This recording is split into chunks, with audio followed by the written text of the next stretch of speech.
এই লেবু গাছটা লাগানোর জন্য চিন্তা করছি এই ক্যারেটের মধ্যে লাগাবো, যেহেতু লেবু গাছটা একটু বড় হইব, একটু জায়গা বেশি দরকার।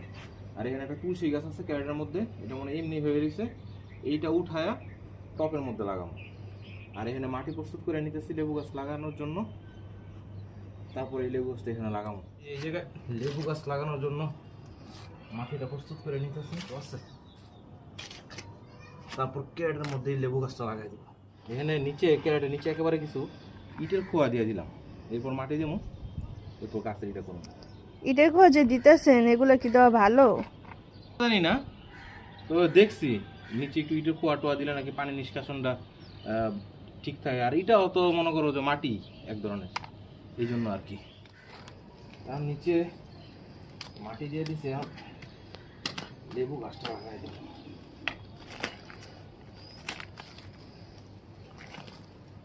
কাটা আছে তো, সাবধানে ধরতে হবে।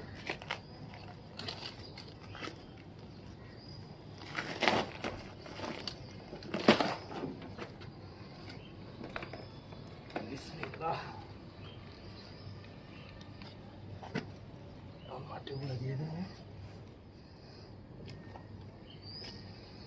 কেটে দেবো। এই গাছটা মোটামুটি লাগানো শেষ। দেই গাছে কি ফল টল হয় নাকি, আল্লাহ ভরসা। এটার মধ্যে করলার বীজ লাগাই দেবো, মাটিগুলো একটু আলগা করে নিতেছি।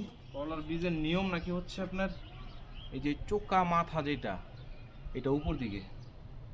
বিসমিল্লাহ।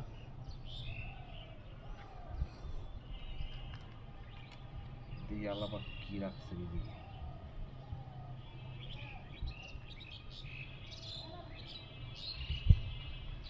তিনটা লাগাই দিলাম,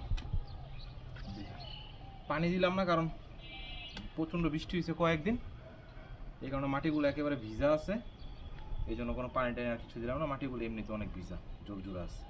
এগুলো সবগুলোর মধ্যে, এটার মধ্যে করলার বীজ লাগাই দিছি, আর এগুলোর মধ্যে পুঁই শাকের বীজ লাগাই দেবো। বিসমিল্লাহ। এগুলা ভিজা আছে যেহেতু আশা করি খুব তাড়াতাড়ি হয়ে যাবে।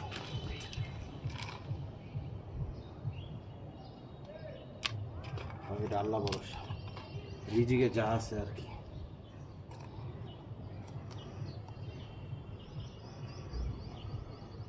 আজকের মতো শেষ, মাত্র শুরু করলাম আর কি।